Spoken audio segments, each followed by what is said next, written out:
Hi YouTube, it's Queen Pam Elon QP here, and I got some Happy Mail this week, and Happy Mail is actually mail from when I've been shopping.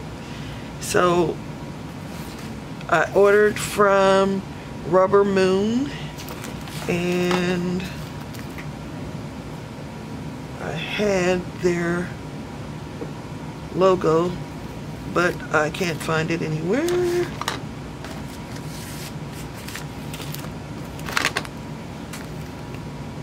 And I got some stencils from them. They're made by iStencil, and they're called The Moon and the Maker. And this one is a face stencil, which when I don't want to draw faces, that'll be fun. And I got this one, which is Botanical Backdrop, which will also be fun. Those were like 5 by 7. These are ATC size, and they are really cool. This one I think is called something lace. Yeah, it's not written on the, it's not written on there. And then this one of them is Suburban and one of them is Little City, and they're ATC size also. I got this tiny rubber stamp that I glued onto the side of another block, and it is called Little Pistol, and that's what it stamps out. These are cool. They arrive on something that they really stick to. I also got Moon Face and little tiny Love This Face that you can make into all kinds of things she has on her website. And this one, which is called Waning Moon Face, I believe, large. And I put them all on this one because that's how I'll play with them. And I had no idea that one was that tiny. But there you go. I also ordered some of her Moonlight Duos. They're 12, I think, in the line. And I just got the original 9.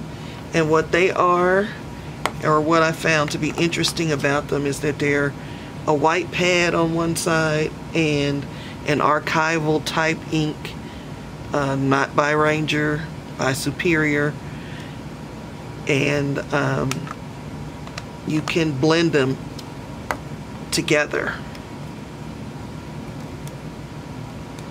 Well, the lids are really tight. That's going to be a problem for me. But you also don't want your stuff to dry out. So raised, so you can use them like a traditional ink pad, but the plan is to be able to blend with them. So this is just some, and then you can get different colors out of that same green. You see the green near the edge is the original color, and then when you mix it with the white, you get this. This is chrome coat paper, and I'm going to talk about that a little bit later. So I got 9 colors.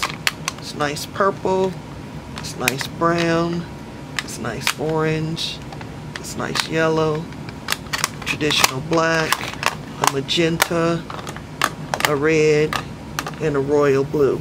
And what I do when I get new ink pads in is, because of the way I store them in an old cassette case on my wall. So whichever way I choose to put them in, I want to be able to see the color, because that's generally how I go pick, is by the color. So I have some labeling paper that's sticky on one side, and I make a strip that will fit in this space, and I run the label piece before I adhere it over the ink pad and attach it, some up here so I can see it. So no matter which way I want to store the ink pad, I'll be able to see the color. So I do all of that. Then I always buy reinkers. I know that some of the most famous people, like Jennifer McGuire, claims to never buy reinkers, but I always do, because not always, I generally do, because things do dry out and I'm stamping in the middle of the night and I don't want to run out. I can always go and re-ink my ink pad. So I bought all the reinkers, but I store them in a drawer standing up. And so in order to be able to find the color quickly in the drawer, is I take a little gesso, paint the top, even if it's white, because that makes the color adhere down into the gesso, and I can find the reinkers a little quicker. When you have as many as I do, that's a good thing to be able to do. So I do that with all of the reinkers, so I can find them in the drawer. So that's just a quick tip. I also received in the mail from Altenew this stamp set that was free. I did not order it with them. They just made it and sent it, and I thought that was a tremendous marketing tool. So I want to play with that stamp. And they also did my government name and handcrafted by. I have my own signature stamp that for the life of me I cannot remember where I got it made, because they actually did a picture, and I can't find who made this for me. I didn't keep a record of it, because I guess I thought I'd be able to find them again. I know other companies that do the brother stamps, but none that do them with a photo. So if you do, if you know, let me know. And last, I ordered from Shannon Green during her sale and got a custom keeper, which is made out of vinyl. The size I chose for myself, the size that will fit a composition book. This is one I've already covered before I heard about hers, and it'll fit in there and can go nicely.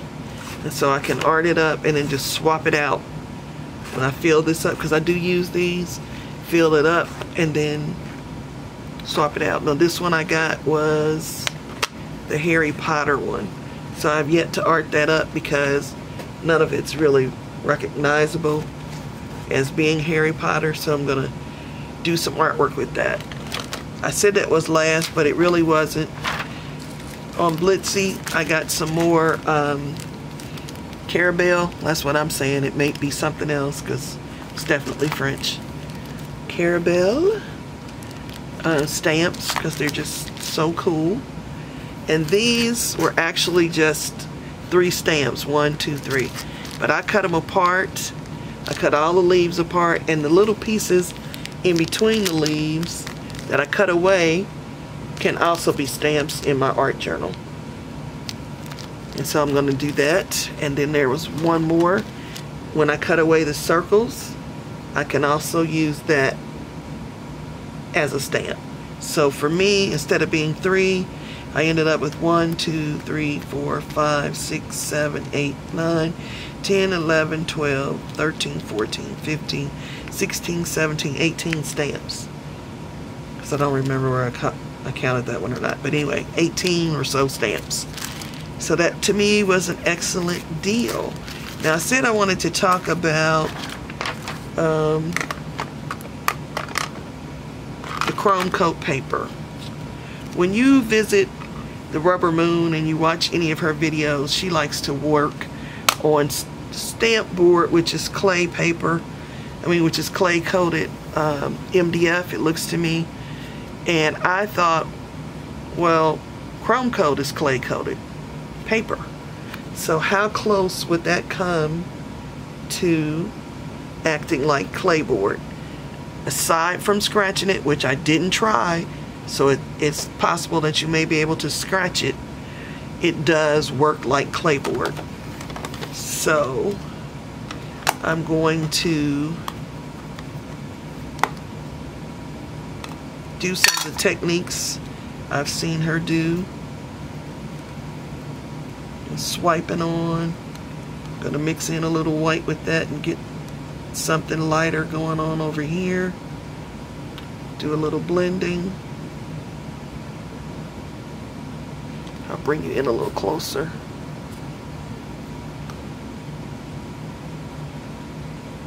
And all of that is happening with the edge of the white. And then I'm going to put a little darker around my edges with the darker blue.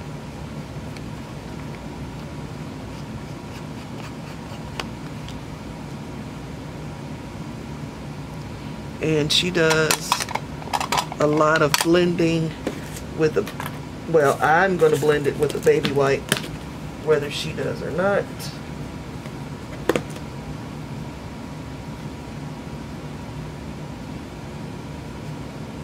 And that baby white definitely lightens it up.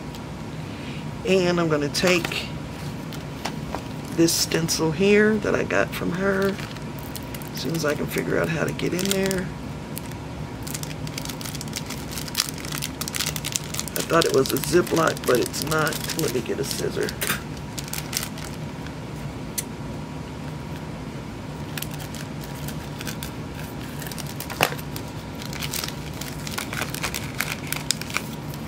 And I'm going to lay down the stencil and lift color through the stencil. Got to keep flipping your baby wipe, or else you're just moving color around.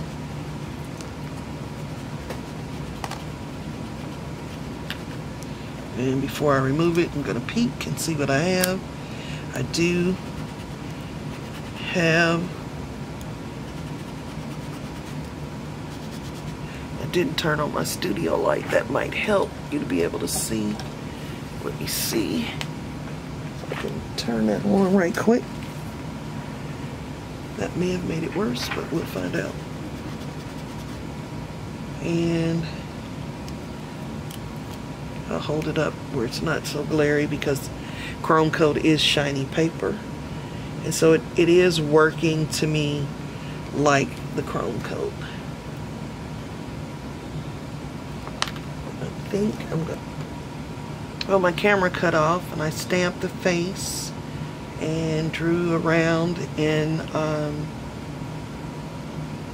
some Indian ink pit pen, and I'll finish playing with it. But it does to me work like the chrome, like the clay coated stamp board, as far as moving the ink on. And this is just chrome coat, so if you don't want to buy any stamp board, and it was rather expensive, what I did was I took some of my chrome coat paper and backed it with cardboard left over from cereal box. And so I'll be playing with that much more later, and as always, I leave you in the hands of the creator. Bye.